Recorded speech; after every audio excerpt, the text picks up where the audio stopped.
Primeramente, nuestro más sincero apoyo a todos los ucranianos que están sufriendo las miserias de una guerra injusta y cruel. Creo que es fundamental empezar por ahí.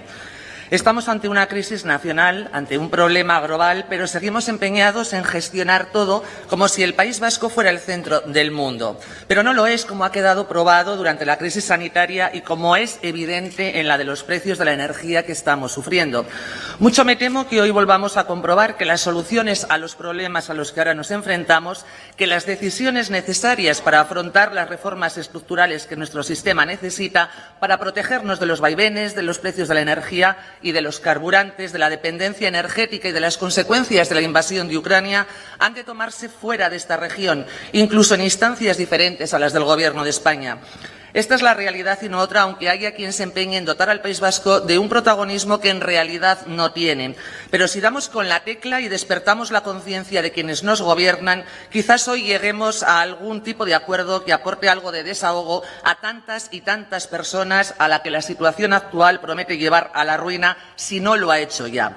Y la base de ese acuerdo será ese sorprendente ahorro del Gobierno vasco en tiempos de pandemia, un remanente multimillonario absolutamente incomprensible en el contexto actual en el que nos encontramos. Desde hace semanas, la parte socialista del Gobierno vasco esgrime el mantra de que la situación actual tiene su origen en la guerra de Ucrania, en la invasión ordenada por el gurú de la izquierda progre y separatista, por el tirano Putin. Pero es cierto que solo en parte, como bien sabemos todas las personas que nos reunimos en este salón de plenos, aunque algunas insisten en vender lo contrario. Muchas personas dentro y fuera del País Vasco han descubierto hace muy poco que Ucrania es el granero de Europa, que paralizado el país nos quedamos sin aceite de girasol, al menos a precios razonables, que es el principal proveedor de arcilla de la industria española de la cerámica, que el impacto de la invasión rusa de un país ajeno a la Unión Europea tendría tal impacto en toda la Unión. Pero la realidad es que la crisis de los precios de la energía viene de lejos. Suben sin parar desde mediados del 2020. Y lo mismo podemos decir de la inflación, del índice de precios de consumo, disparado los últimos meses, pero en constante crecimiento desde hace casi 24 meses. Y esto se debe a la influencia que los precios de la energía tienen en nuestra inflación. De ahí que ésta esté creciendo en nuestro país por encima de la mayoría de países de la Unión Europea. En consecuencia, es cierto que la invasión de Ucrania ha amplificado la profunda crisis que ha provocado la pandemia, pero ni podemos ni debemos dejar en el olvido el papel que durante todo este tiempo han jugado los gestores, que son ese Gobierno socialcomunista de España. Es comprensible que unos y otros se empeñen en sacudirse responsabilidades, que utilicen todos los medios a su alcance para culpar de sus miserias y de su incapacidad a quienes no pueden defenderse. Aquí mismo lo hemos visto, cero autocrítica por la pésima gestión de la pandemia, dedo acusador dirigido a todo lo que se mueve y a lo que no se mueve porque ya no puede hacerlo. Se da la circunstancia de que el principal partido de este Gobierno, el PNV, no ha dudado en negociar cada apoyo al señor Sánchez para sacar provecho casi en cualquier ámbito. Y como prueba un botón, cuando el partido del Lehendakari y del señor Ortúzar intercambió un voto a favor de un estado de alarma ilegal por la convocatoria de elecciones en el País Vasco. Es decir, podrían haber obligado al Gobierno español a moverse casi en cualquier dirección, porque Pedro Sánchez carece de los escrúpulos necesarios para mantener una posición firme y de todos es conocida su disposición a cambiar de principios si la parte contratante lo exige. Sin duda podrían haber exigido a su socio el Madrid planes concretos para avanzar hacia la autonomía energética de España, siendo evidente que la autonomía energética del País Vasco es una quimera, es alimento para entusiastas de la independencia y de la nación vasca, pero no pasa de ser una quimera. ¿Y en qué se ha traducido todo esto? España mirando de lejos a países de su entorno con perspectiva de crecimiento económico mucho mayores. España adoptando decisiones para frenar la escalada de precios de la energía cuando buena parte de la Unión Europea lleva meses ya haciéndolo. En este contexto entra en escena el señor Azpiazu y nos descubre que el Gobierno vasco ocultaba un as debajo de su ancha manga, un as muy suculento y ahora, como lo era antes, también muy necesario. Nos desveló que después de unos larguísimos y duros 24 meses de pandemia, de empresas casi de todo tipo condenadas a la quiebra, de paro, de pobreza, de penurias generalizadas, el Gobierno Urkullu dispone de un remanente de más de 1.800 millones de euros. Para ser exactos, 1.867 millones de euros, que el pico es mayor que la ayuda, que el conjunto de las ayudas que este Ejecutivo ha destinado en pandemia para sacar del hoyo a la hostelería vasca. 1.867 millones de euros.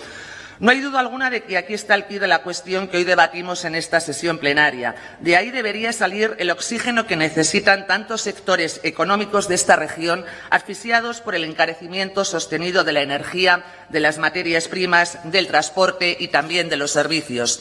Cierto que antes, y para sorpresa de propios y extraños, habrá que dilucidar si es una situación extraordinaria, una pandemia global que en España se ha cobrado la vida de más de 100.000 personas, que nos ha mantenido encerrados en casa durante meses, que ha paralizado toda la actividad no esencial en pueblos y ciudades de medio planeta. Pero temo que no, porque durante estos 2 últimos años el Gobierno vasco ha optado por el ahorro, mientras miles de vascos no podíamos llegar ni a mitad de mes. Y habrá que aclarar si para este Ejecutivo es una situación extraordinaria la invasión de Ucrania, si lo son las consecuencias que está teniendo en la subida de precios y en el riesgo de desabastecimiento energético, que lo mismo en el Consejo de Gobierno se afronta este momento como algo normal, algo que pasa cualquier martes. Por cierto, ¿podemos considerar extraordinarios unos precios del combustible jamás vistos o tarifas eléctricas que casi triplican las del pasado verano? No sé, muchos nos tememos que no, porque como nos explicaba el portavoz del Gobierno vasco, está bien gastar algo de la hucha, pero con prudencia. Y en pandemia esa palabra ha significado parálisis, violación de derechos fundamentales, restricciones injustificadas. A tenor de lo que estos días hemos oído decir al consejero vasco de Economía, la disposición del Gobierno vasco a abrir esta lata es nula. 300 millones ya tienen destino, el plan interinstitucional del Ejecutivo y las diputaciones, pero el resto, nos cuenta el señor Azpiazu, parece que van a seguir en la hucha.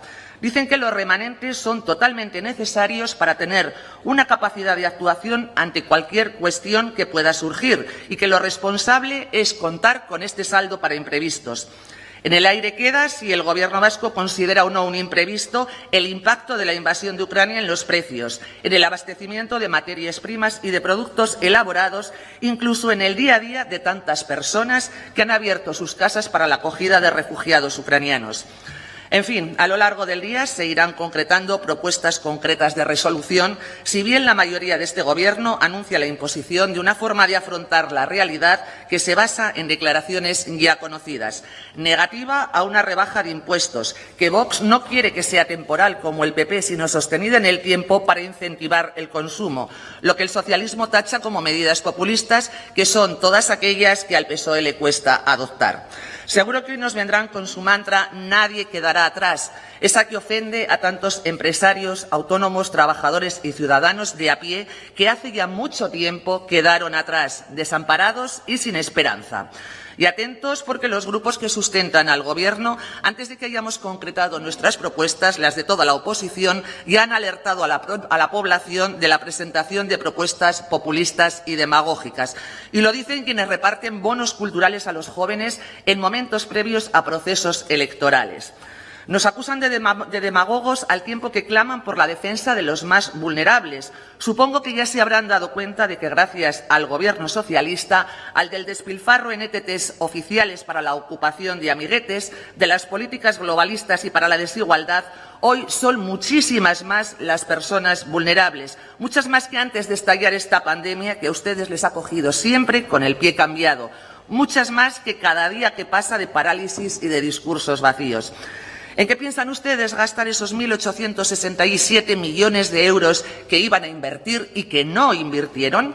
Porque me temo que pocas excusas tienen para seguir haciendo caja mientras a su alrededor cierran negocios y sufren miles de familias para llegar a fin de mes.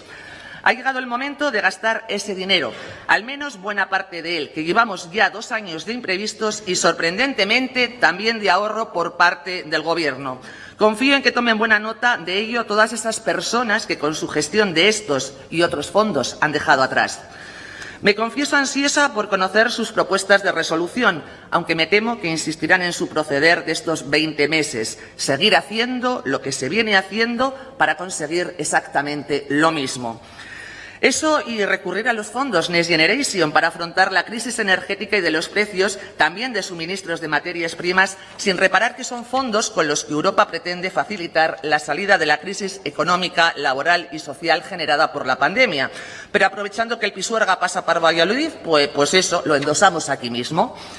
Nuestro grupo descartó participar en esa ronda de contactos del Lehendakari Urkullu para valorar posibles medidas para afrontar la actual crisis, porque consideramos que todo aquello que deba tratarse para afrontar la crisis que hoy sacude a los vascos debe hacerse con luz y taquígrafos, en el escenario adecuado que es esta Cámara. Nada de lo que ha surgido de esos encuentros ha sorprendido a nadie, menos aún a sus participantes. Ha sido como un previo de esta sesión plenaria, un gasto innecesario de tiempo y de papel. Nos habríamos sorprendido si alguien hubiera puesto sobre la mesa el gasto ingente en organismos de muy diverso tipo para ocupar a estómagos agradecidos y afines al movimiento, si se hubiera denunciado el millonario presupuesto de las instituciones vascas en asalariados de confianza, en asesores prescindibles y en pensiones vitalicias. Hoy más que nunca carece de sentido el enorme gasto en políticas innecesarias, en euskaldunización de medios de comunicación de toda la Administración, en el desarrollo de políticas de desigualdad, en entes públicos que son del partido dominante, en construcción nacional. Podrían haber hablado de la insoportable carga impositiva que sufrimos los vascos, muy por encima de la de cualquier otro ciudadano de España, algo que, por ejemplo, convierte a los vascos mileuristas en los más pobres de todo el país. Y esa sí es gente vulnerable.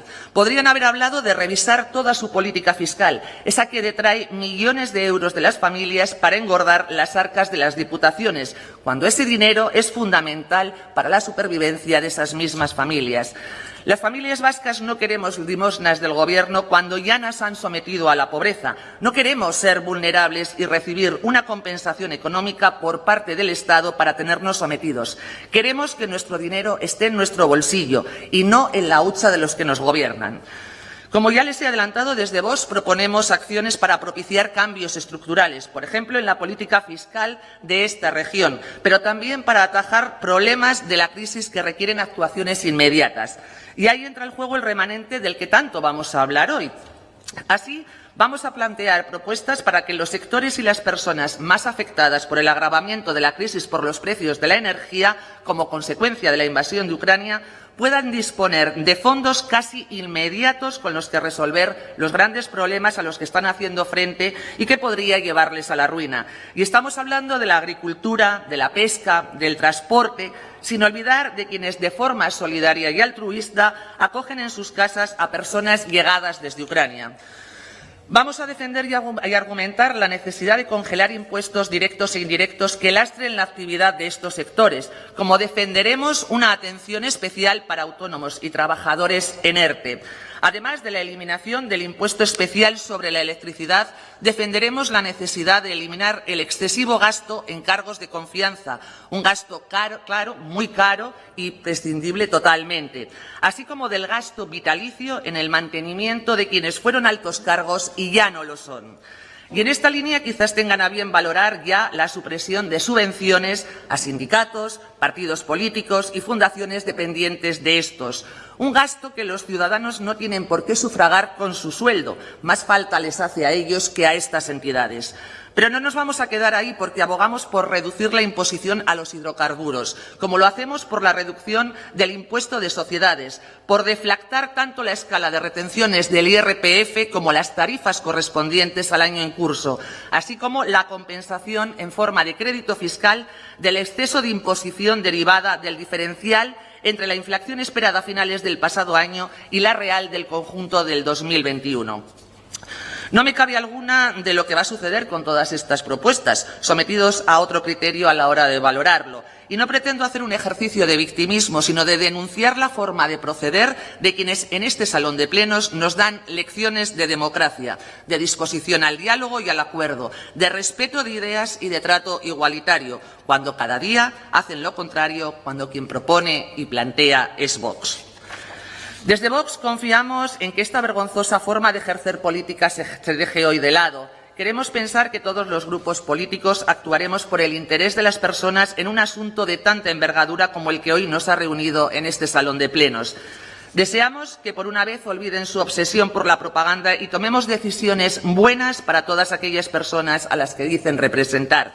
A ustedes, señores del cordón antidemocrático, a todos nosotros nos pagan por velar por los intereses de la ciudadanía y en eso es en lo que debemos centrarnos hoy. Queremos confiar, pero no tenemos esperanza alguna de que vayan a corregir su vergonzosa forma de actuar en esta Cámara, vergonzosa e irresponsable. Mucho es lo que está en juego: la supervivencia de miles de empresas, el salario de cientos de miles de trabajadores, el alimento y el bienestar de miles y miles de personas, como para andar con juegos de patio de colegio. Decía Albert Einstein: sin crisis no hay méritos. Es en la crisis donde aflora lo mejor de cada uno, porque sin crisis todo viento es caricia. Hablar de crisis es promoverla y callar en la crisis es exaltar el conformismo.